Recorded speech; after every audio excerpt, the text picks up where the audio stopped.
Hello from Canada. In Canadian news this week, a Let Kids Be rally was held at Queen's Park in Toronto on September 27th. A large crowd was gathered to oppose the medicalization of gender confused children in Canada. The crowd was met with a large number of counter protesters. It's difficult to say how many of those gathered were on each side, but the rally did go off successfully.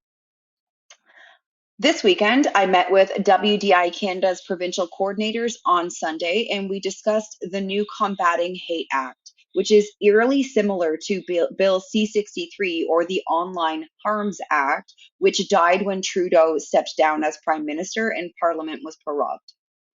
The Combating Hate Act had its first reading in Parliament on September 19th, but has not yet moved on to its second reading.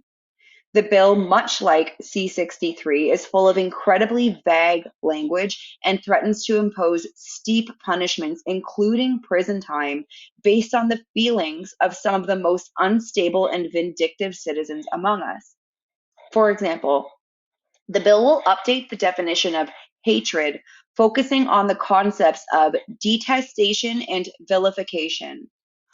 Uttering speech that causes a member of a protected group to feel unsafe could land one with a hate crime charge. The bill states that willful promotion of hatred could also land one with a hate crime charge. Further, this bill will streamline the process to lay hate propaganda charges by removing the requirement for Attorney General consent, which will inevitably result in countless additional so called hate crime charges. Considering that the punishments listed include 10 years in prison for more serious offenses or 2 years less a day for less serious offenses, the subjective language used is very concerning to say the least. This bill also, like C-63, is a Trojan horse bill. Only instead of using the guise of protecting children from online predators, this bill uses the guises of combating the recent rise in anti Semitism and Islamophobia to usher in steep punishments for so called transphobic speech. It's important to acknowledge, again, that CSIS claimed in their most recent report that members of the anti-gender movement are likely are extremely likely to commit violence. There's no evidence at all to support this claim.